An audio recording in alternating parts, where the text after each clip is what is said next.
The clock that hummed at midnight. Have you ever heard of a clock that hums instead of ticking?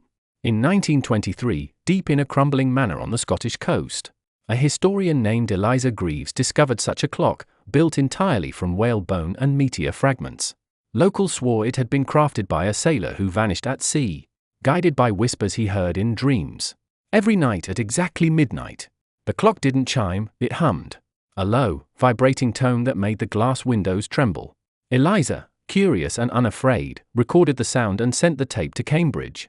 Strangely, when played backward, the hum resembled Morse code, spelling a single phrase, "under the waves."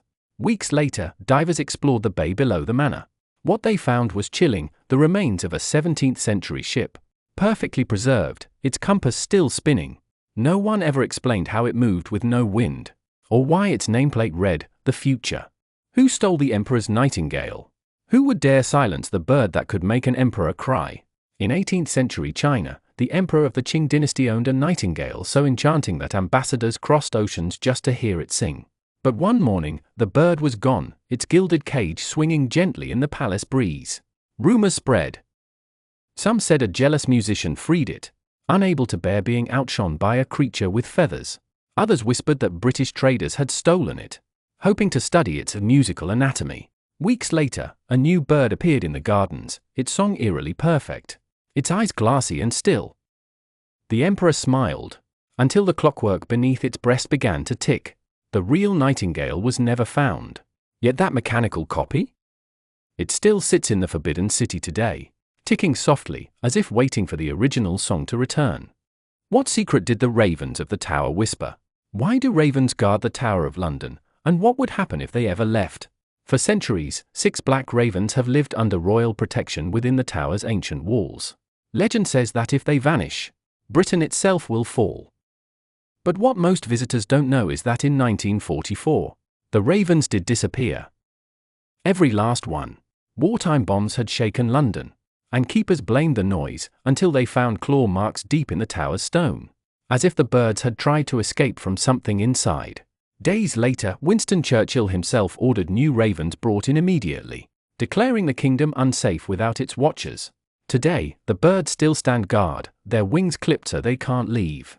But every few nights, guards swear they see the shadows of others circling the tower walls, silent, but watching. What if Guy Fawkes wasn't the real traitor? Who really lit the fuse beneath London, and who made sure it never went off? In 1605, Guy Fawkes was found in the cellar beneath Parliament with 36 barrels of gunpowder. Everyone knows that part. What most don't know is that someone had replaced half of the gunpowder with ash. Historians long believed the powder simply went damp, but records show that the barrels were stored in sealed oak, impossible for moisture to enter. So who tampered with them?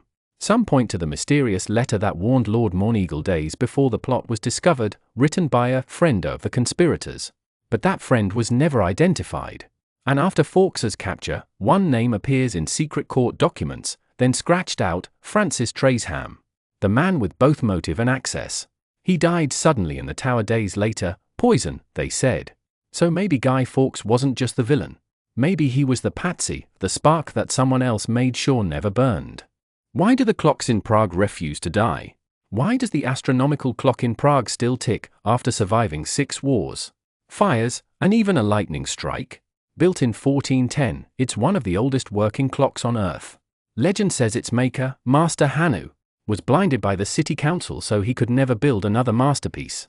In revenge, he threw himself into the clock's gears, cursing it with his dying breath. Since then, every time someone tries to repair it, something strange happens. In 1865, a clockmaker vanished mid-restoration. In 1945, when it was bombed during World War II, the fire burned around the clock, not through it. Locals whisper that if the clock ever stops for good, the city will fall. It's been over 600 years, and it's still ticking. But no one really knows what keeps it moving.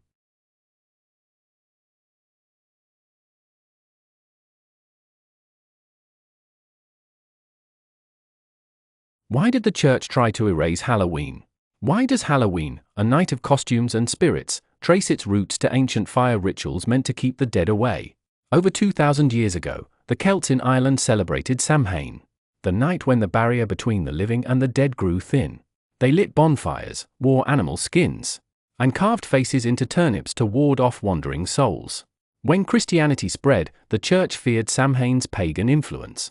So in the 8th century, Pope Gregory III moved All Saints' Day to November 1st, turning Samhain into All Hallows' Eve. But the old customs never died. Immigrants carried them to America in the 1800s, where turnips became pumpkins, and sacred bonfires became trick-or-treat lights on suburban porches. Today, every flickering jack-o'-lantern is a faint echo of those ancient fires, a reminder that Halloween isn't about candy. It's about keeping the dark just far enough away. Why did the US Army go to war with birds? Why did the United States Army spend millions trying to fight birds? In the 1950s, scientists discovered that birds were eating thousands of pounds of grain meant for military rations and supplies. The US government launched Operation Project Pigeon, later known as Operation Ornithopter, led by psychologist B.F. Skinner. His plan? Train pigeons to guide missiles. The birds were placed inside the nose cone of a bomb, where they pecked at a target projected on a tiny screen. When they hit the center, the missile would adjust its flight path. It worked perfectly. The pigeons were accurate, but military leaders couldn't accept the idea of birds controlling weapons, and the project was quietly cancelled. The strangest part? Skinner's prototype is now preserved at the Smithsonian Institution, proof that for a brief moment in history, the future of warfare depended on pigeons. Why did a ship crew vanish without a trace? Why did the Mary Celeste, a sturdy American merchant ship, sail the Atlantic completely empty, its crew gone, meals half-eaten, and no sign of struggle? On December 4, 1872, a British vessel spotted the Mary Celeste drifting near the Azores. When sailors boarded, they found the ship perfectly intact. The lifeboat was missing, but everything else, cargo, supplies, even the captain's log, was in order. The last entry was dated 10 days earlier, and made no mention of danger. There was no blood, no storm, no pirate attack. Theories flooded in. Some said the crew abandoned ship after a false explosion alarm from leaking alcohol barrels. Others whispered about sea monsters, ghosts, or mutiny. But the truth? Still unknown. The Mary Celeste was towed to Gibraltar, and then mysteriously sold off at a loss. To this day, historians call it the greatest maritime mystery ever recorded. Why does a clock in Switzerland run backwards? Why would a Swiss village, home of precision timekeeping, build a clock that runs in reverse? In the quiet town of Solothurn, Switzerland, there's a clock whose hands turn counterclockwise. It's not a mistake, it's a tribute to the town's obsession with the number 11.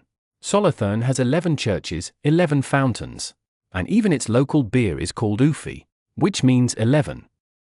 For centuries, residents believed the number held mystical balance, a perfect harmony between the divine 10 and the human 1. So when the famous clockmaker Georg Abderhalden repaired the town's ancient clock tower, he reversed the gears, symbolizing time itself turning back to preserve Solothurn's perfect symmetry. Today, tourists watch it spin backwards, a reminder that not all time flows forward. And in Solothurn, 11 is forever. How did an entire lake vanish overnight? How can a lake, filled with millions of gallons of water, simply disappear? In 2007, scientists in Patagonia, Chile, discovered that Lake Cache 2, once nearly 2 square miles wide, had vanished completely. Overnight, the shimmering blue expanse turned into a barren crater. The reason? A hidden ice tunnel beneath the lake had burst open, draining billions of liters of water into the Baker River below. It was the result of glacial outburst flooding, a rare phenomenon caused by the melting of the southern Patagonian ice field, one of the largest in the world. Since then, the lake has mysteriously reappeared and disappeared several times, like a living heartbeat of the melting glacier. Scientists say it's a warning from the planet itself. When the ice breathes, the Earth changes. Why did an entire village in Russia turn to stone? What could turn hundreds of people, and even animals, to stone overnight? In 1908, near Tunguska, Siberia, a massive explosion flattened over 2,000 square kilometers of forest, yet left no crater and no trace of human life in nearby settlements. Witnesses miles away described a second sun rising in the sky before a wave of heat knocked them off their feet. The mystery? No meteor fragments were ever found. Scientists now believe it was an airburst of a comet or asteroid, exploding before impact with the force of 1,000 Hiroshima bombs. Trees were scorched but standing upright. Like petrified sentinels, eerily untouched at their roots. Locals called it the fire of the gods. Some still claim the land there hums at night, as if the earth remembers what fell from the sky. To this day, no one truly knows what exploded above Tunguska, or if it could happen again. What happens when your phone knows more than you do? Why are millions of people filming themselves handing over their phones to strangers, and then walking away? On TikTok in 2025, a craze called the Phone Swap Challenge emerged. Users lock their phones, give them to another person to browse freely for 1 minute, then reclaim them, filming everything. This has led to surprising revelations: saved drafts nobody remembers writing, apps installed hours before the challenge, even messages sent that the user claims they never typed. Security experts say it highlights a bigger truth: modern phones collect more data than we realize. They track locations, scan voices, log patterns, sometimes without our awareness. The trend, though playful on the surface, shines a light on how our devices might know us better than we know ourselves. Next time someone asks to just browse your phone for a sec, you might pause, because what they see could surprise you. Why did a 19th century scientist try to weigh the soul? Can something invisible, like the human soul, actually have weight? In 1901, a Massachusetts physician named Dr. Duncan McDougall believed it did. To prove it, he conducted a controversial experiment. He placed terminally ill patients on precision scales and measured their body weight at the exact moment of death. In 6 recorded cases, he claimed each person lost 21 grams instantly, and concluded that was the mass of the human soul leaving the body. The idea caught fire. Newspapers around the world published the 21-gram experiment, and it inspired books, movies, and even religious debates. But modern scientists later showed McDougall's study was flawed, his equipment crude, his sample tiny. Still, the question he asked more than a century ago remains haunting. If not the soul, what else leaves us when we die? Why do thousands of people hear a sound that doesn't exist? In the small town of Taos, New Mexico, residents have reported a strange, low humming sound since the early 1990s. It's called the Taos hum, and it has been studied by universities, government labs, and even the US Air Force. But here's the mystery: the hum can be heard, but it cannot be recorded. Only about 2% of people in Taos can hear it, usually described as a distant diesel engine idling just out of sight. Scientists tested everything: power lines, underground vibrations, secret military bases, radio frequencies. Nothing matched. One theory suggests it's a phenomenon called otoacoustic emissions, where some human ears generate their own internal sound. Another claims the source lies deep underground, connected to shifting tectonic plates. But some locals have a simpler explanation. It's the earth talking. Not everyone is meant to hear it. Why do fish rain from the sky in Honduras? How can an entire town prepare for rain, not of water, but of fish? In the small town of Honduras, locals claim that every year, sometime between May and July, fish fall from the sky during heavy storms. The event is called Lluvia de Peces, the rain of fish, and it has been documented since the 1800s. Scientists from the National Geographic Society studied the phenomenon in the 1970s. The leading explanation? Powerful waterspouts, tornadoes that form over the ocean, suck fish into the clouds and drop them inland. But here's the strange part. Is 80 kilometers from the sea. And the fish that fall aren't saltwater fish, they're blind freshwater species that don't even live in nearby rivers. So where are they coming from? The locals say it's a miracle of St. Anthony, who is believed to have once prayed for food for the poor. Science says maybe. The people of say they've seen it with their own eyes. Why does a tomb in Italy open its eyes once a year? Why would a marble statue, carved from cold stone, appear to blink? In the city of Naples, Italy, inside the Sansevero Chapel, lies the sculpture Cristo Velato, the Veiled Christ. Crafted in 1753 by artist Giuseppe San Martino, the statue is famous for its impossibly delicate marble veil that looks transparent. But here's where the mystery begins. Every March 3rd, visitors have reported that the statue's eyes open, just for a second. Some say the eyelids tremble. Others say they saw the pupils move. Scientists have examined the sculpture countless times. No motors, no optical tricks, no restorations that could explain movement. The most unusual theory? The Sansevero Chapel was once owned by Raimondo di Sangro, a nobleman and alchemist rumored to experiment with preserving life in stone. He claimed he had discovered a way to turn living tissue into marble. The church dismissed it as heresy, but they never disproved it. So the question remains: is the veiled Christ simply carved to perfection? Or was it once alive? Guy Fawkes really protecting? Why would one man risk being torn apart by the most powerful empire of his time? In 1605, Guy Fawkes was found beneath the Houses of Parliament guarding 36 barrels of gunpowder, enough to destroy London's political centre in a single blast. But here's the part history books rarely stress: Fawkes wasn't the mastermind.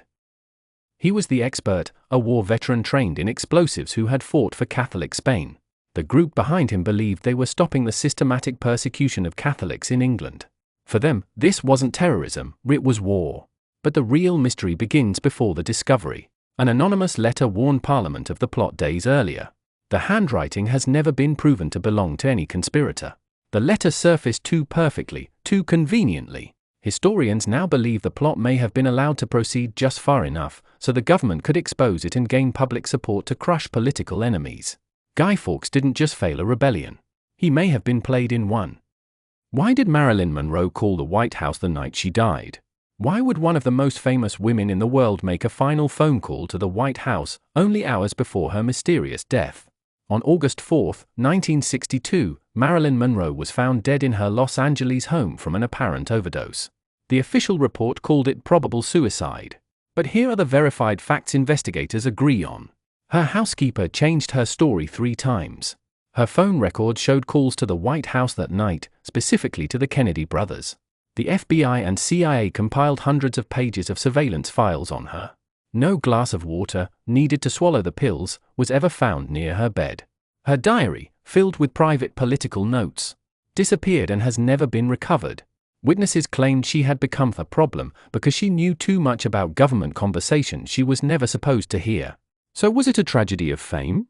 Or did Marilyn speak to someone she wasn't meant to? The truth remains locked behind classified documents.